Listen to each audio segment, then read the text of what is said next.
kita hari ini, yaitu materi 18, ungkapan syukur tokoh-tokoh Perjanjian Lama, kelas 4 SD Santa Cecilia. Anak-anak terkasih, ungkapan syukur bangsa Israel ini tidak terlepas dari peran Musa yang telah memimpin bangsa Israel keluar dari Mesir. Ungkapan syukur tokoh-tokoh Perjanjian Lama selain daripada Musa, yaitu ada Nabi Nuh, ada Daud, dan juga tokoh-tokoh lain. Anak-anak terkasih, marilah kita mengawali pembelajaran kita dengan doa pembuka.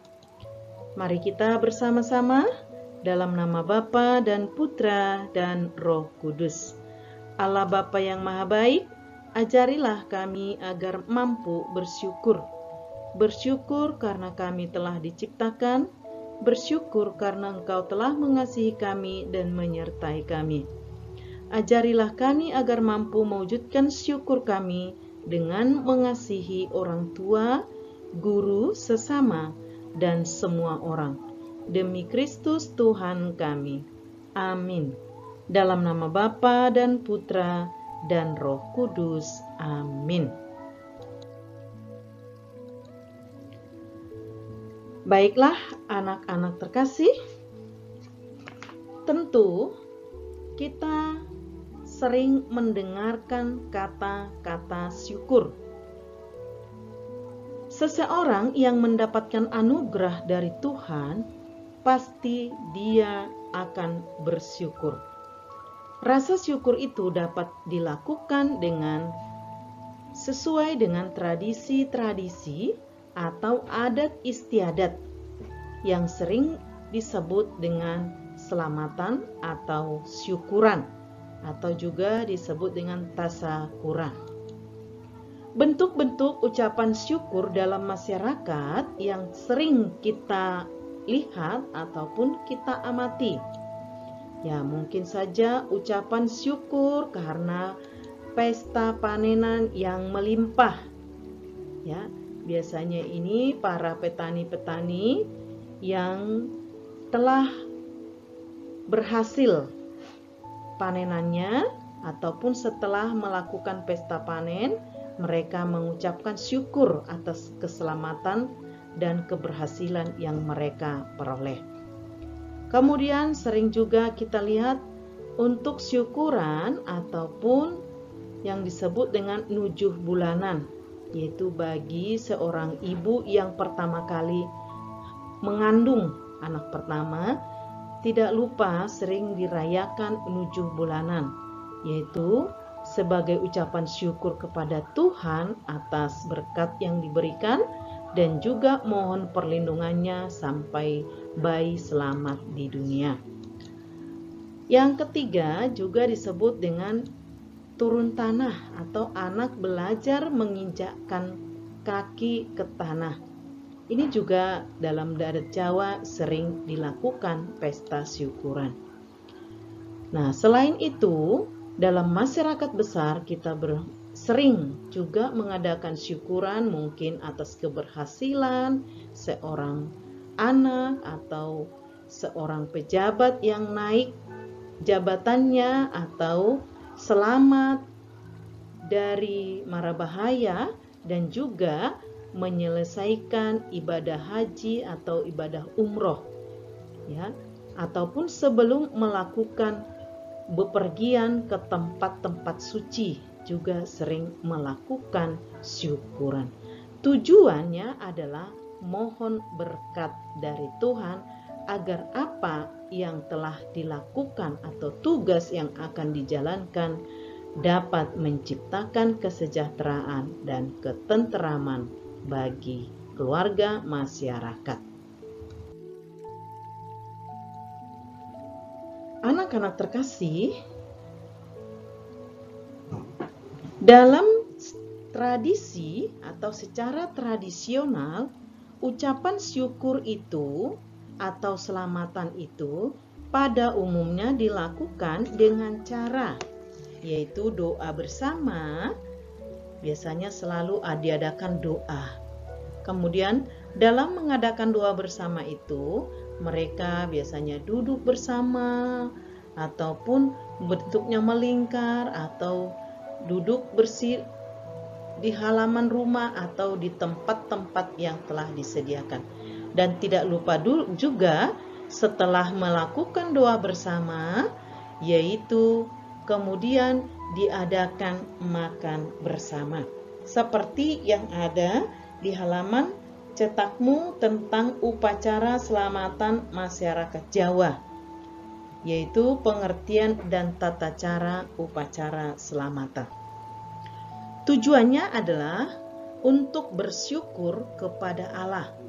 Semoga dengan berkah-Nya membawa keselamatan dan perlindungan dari Tuhan.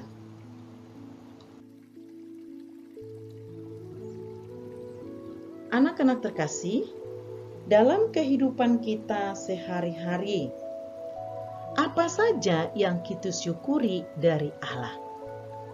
Tentu banyak yang dapat kita syukuri dari Allah. Terutama di masa pandemik ini, hal yang paling kita syukuri adalah kita diberi kesehatan. Kalau kita lihat dari peristiwa-peristiwa virus yang melanda bumi kita ini, kita sangat bersyukur masih diberikan kesehatan atau terhindar dari penyakit virus tadi. Yang kedua, kita diberi umur yang panjang. Yang ketiga, kita diberikan kebijaksanaan, akal budi yang sehat, kita diberikan kekuatan. Serta juga kita bersyukur karena mendapatkan orang tua yang baik, yang membesarkan kita, mendidik kita, merawat kita hingga pada saat ini. Selain itu, kita juga dapat bersyukur karena sampai saat ini kita dapat bersekolah, ya, dibandingkan dengan teman-teman kita yang masih gelandangan, yang hidup dengan pengemis di jalanan sana, ya. Tapi kita masih bersyukur di rumah kita disiapkan makanan, disiapkan pakaian, ya. Dan kita hanya diberi tugas untuk belajar. Itu sesuatu hal yang patut disyukuri. Kemudian kita diberi rejeki, ya. Rejeki yang dapat dibutuhkan ataupun untuk memenuhi kebutuhan kita sehari-hari. Kemudian kita dapat terhindar dari segala mara bahaya. Hal-hal lain yang patut kita syukuri masih banyak lagi. Maka di dalam hidup kita ini, kita tidak perlu berkeluh kesah, tetapi syukurilah apa yang ada di dalam hidup kita yang kita alami. Dengan bersyukur berarti kita menyandalkan hidup kita dengan campur tangan dari Tuhan.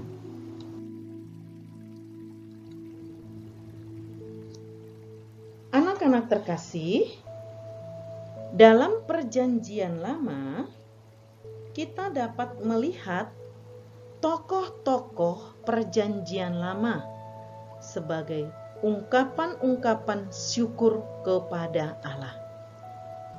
Tokoh tentu adalah orang-orang yang terkemuka, terpandang, serta mempunyai teladan yang baik yang pantas ditiru.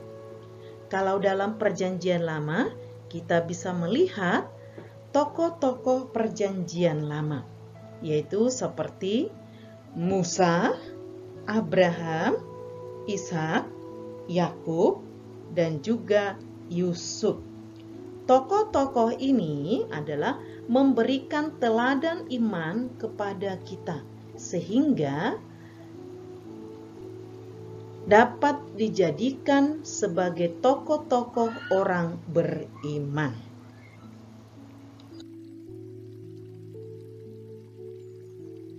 Anak-anak terkasih, mari kita simak kisah upacara syukur dalam agama Yahudi yang terdapat dalam Keluaran 12 ayat 1 sampai 12.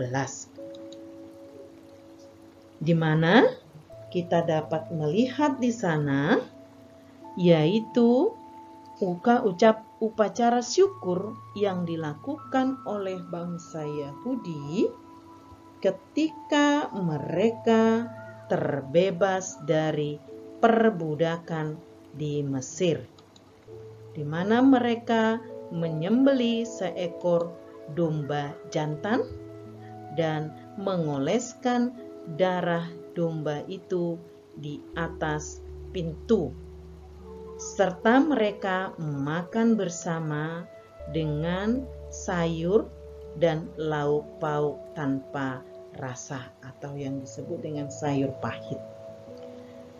Apa tujuan mereka mengadakan upacara syukur itu? Karena bangsa Israel mengimani campur tangan Tuhan dalam karya keselamatan dalam hidup mereka.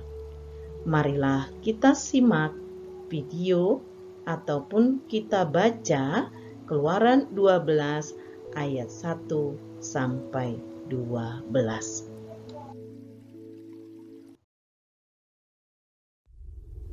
Berfirmanlah Tuhan kepada Musa dan Harun di tanah Mesir.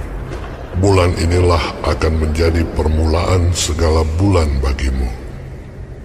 Itu akan menjadi bulan pertama bagimu tiap-tiap tahun. Katakanlah kepada segenap jemaah Israel, pada tanggal 10 bulan ini, diambillah oleh masing-masing seekor anak domba, menurut kaum keluarga, seekor anak domba untuk tiap-tiap rumah tangga. Tetapi jika rumah tangga itu terlalu kecil jumlahnya untuk mengambil seekor anak domba, maka ia bersama-sama dengan tetangganya yang terdekat ke rumahnya haruslah mengambil seekor menurut jumlah jiwa. Tentang anak domba itu, kamu buatlah perkiraan menurut keperluan tiap-tiap orang. Anak domba itu harus jantan, tidak bercela, berumur setahun. Kamu boleh ambil domba atau kambing.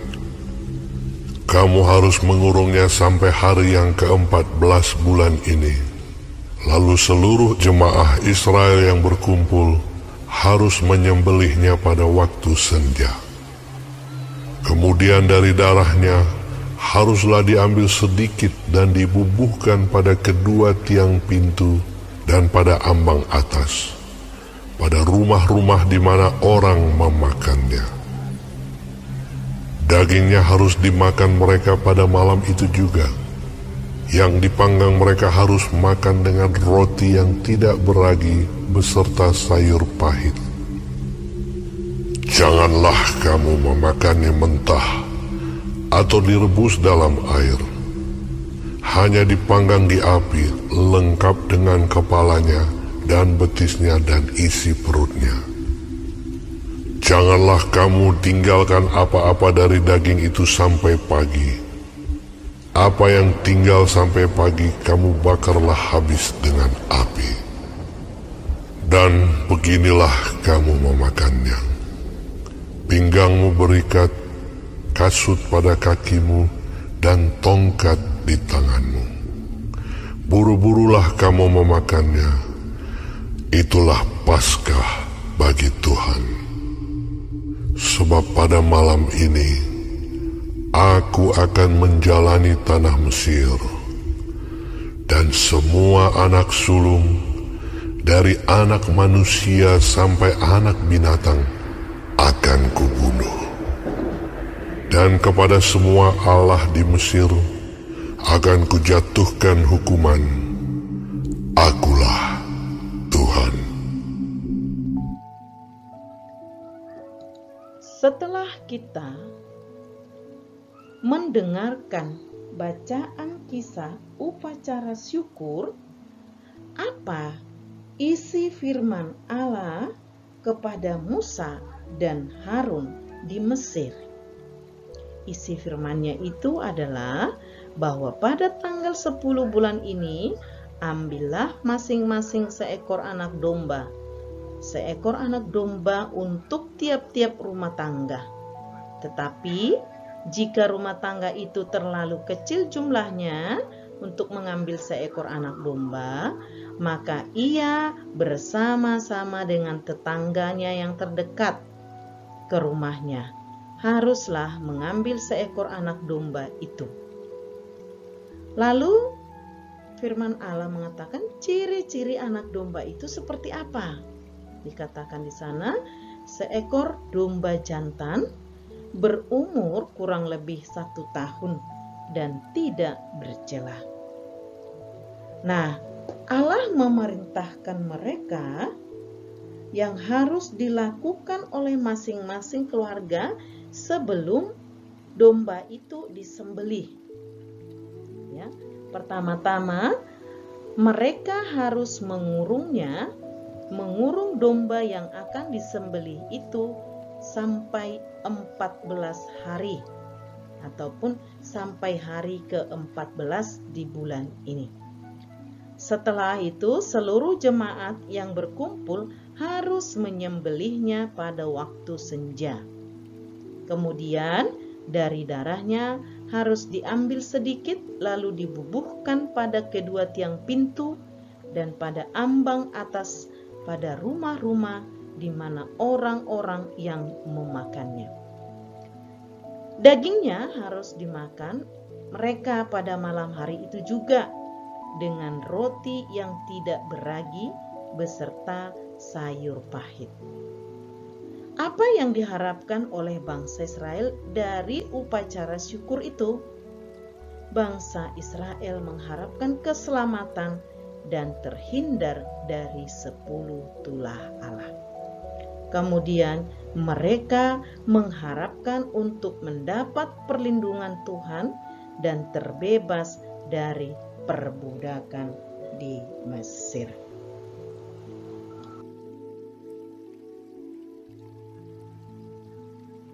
Anak-anak terkasih, dalam setiap peristiwa yang dialami setiap orang pasti diimani sebagai campur tangan Allah sendiri. Hal ini bisa kita lihat sejak dulu, seperti pengalaman bangsa Israel ketika mereka memperoleh keselamatan dari Allah. Mereka mengadakan ucapan syukur lewat serangkaian kegiatan upacara. Bangsa Israel pada saat itu mengimani bahwa keselamatan yang mereka alami adalah berkat campur tangan dari Allah sendiri. Maka pengalaman pembebasan dari perbudakan Mesir yang mereka alami disebut perayaan Paskah. Perayaan Paskah menjadi titik tolak ungkapan syukur bangsa Israel. Ya. Di mana mereka bersyukur atas pertolongan dan karya Allah. Mereka mengalami pembebasan dan tinggal menetap di satu wilayah yang menjadi suatu bangsa.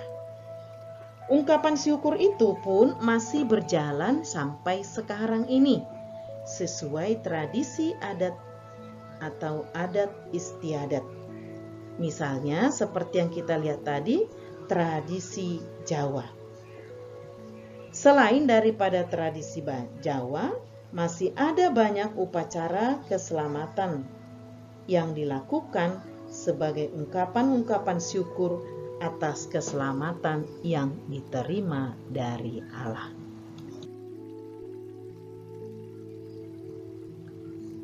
Baiklah anak-anak terkasih, apa yang kita lakukan sebagai bentuk-bentuk syukur kita atas segala kebaikan Tuhan di dalam hidup kita?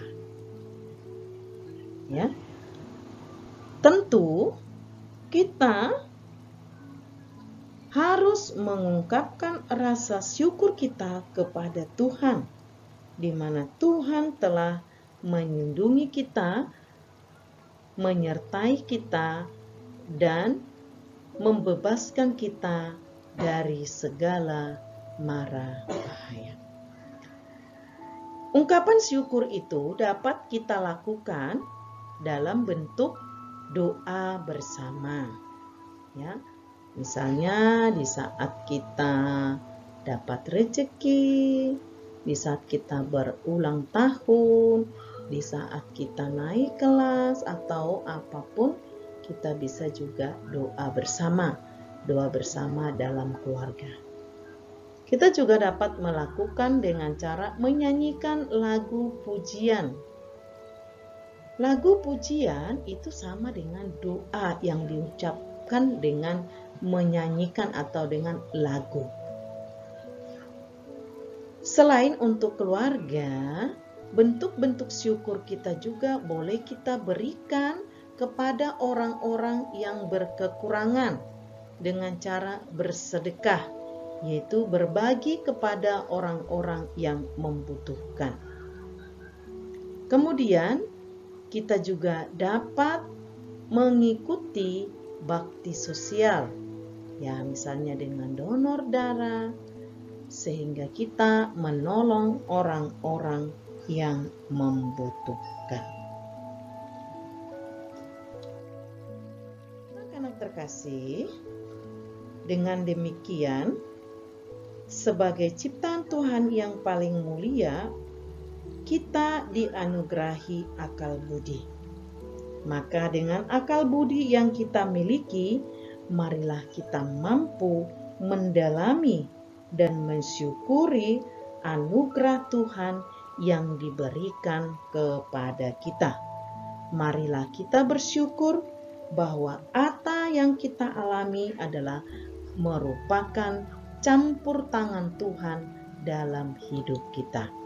Untuk itu, tugasmu adalah membuat atau menuliskan doa syukur atas kebaikan Tuhan secara pribadi.